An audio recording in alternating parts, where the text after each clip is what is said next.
Crypto products and NFTs are unregulated and can be highly risky. There may be no regulatory recourse for any loss from such transactions. Hello friends, welcome to Zep academy. अपनी पिछली video में हमने जाना था कि blockchain कितने types का होता है। इस वीडियो में हम जानेंगे कि ये किन किन क्षेत्रों में उपयोगी होता है। तो आइए शुरू करते हैं हमारा आज का वीडियो, जिसका नाम है ब्लॉकचेन यूज केसेस। ताकि हम ज्यादा से ज्यादा यूज केसेस कवर कर पाएं, इसलिए हमने इस वीडियो को दो हिस्से में रिलीज किया है। दोस्तों, कुछ डोमेन्स में ब्लॉकचेन के काफी इंपॉर्टेंट यूज केसेस पहचान लिए गए हैं। वो हैं banking and finance, health care, supply chain management, entertainment, real estate और डिजिटल आइडेंटिटी एंड वोटिंग। सबसे पहले बात कर लेते हैं बैंकिंग एंड फाइनेंस की। दोस्तों, हम डेली लाइफ में UPI, credit card, net banking के माध्यम से प्रोडक्ट्स एंड सर्विसेज के लिए डिजिटल पेमेंट्स करते रहते हैं और जो पलक झपकते ही मनी ट्रांसफर भी कर देते हैं। पर क्या आप जानते हैं कि अगर आपको एक देश से दूसरे देश कोई पेमेंट करना हो, जिसे हम ओवरसीज मनी ट्रांसफर भी बोलते हैं, वो ना सिर्फ काफी टाइम लेता है बल्कि इसमें आपको काफी मोटी फीस भी देनी पड़ती है।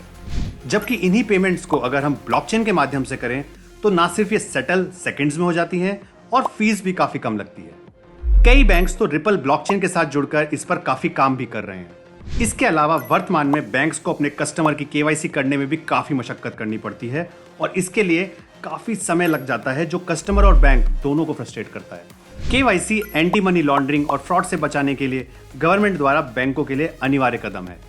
अगर केवाईसी को भी ब्लॉकचेन आधारित किया जाए तो इसे एक बार आसानी से इशू किया जा सकता है और बार बार वेरीफाई किया जा सकता है। साथ ही पर्सनल डेटा का एक्सेस यूजर के अलावा सिर्फ उन्हीं को दिया जाता है जिनको उसकी जरूरत है। चलिए अब आगे बढ़ते हैं और बात कर लेते हैं फंड रेजिंग की। तो दोस्तों, फंड रेजिंग करने के कई सारे प्लेटफॉर्म्स हैं जो किसी कॉज या इन्वेस्टमेंट के लिए एज अ थर्ड पार्टी काम करते हैं, अमाउंट कलेक्ट करते हैं और फिर कुछ कंडीशंस पूरी होने पर उसे आगे ट्रांसफर कर देते हैं। ब्लॉकचेन और स्मार्ट कॉन्ट्रैक्ट की मदद से ये काम ज्यादा ट्रांसपेरेंसी, एफिशिएंसी और कम कॉस्ट में करना संभव है।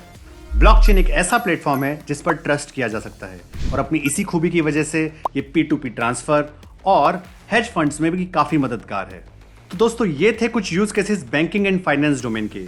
अब आगे बढ़ते हैं और बात करते हैं हेल्थ केयर डोमेन की।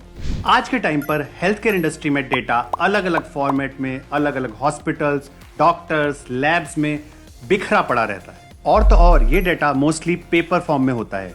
हेल्थ केयर इंडस्ट्री में डेटा को लेकर रेगुलेशंस भी काफी स्ट्रिक्ट हैं।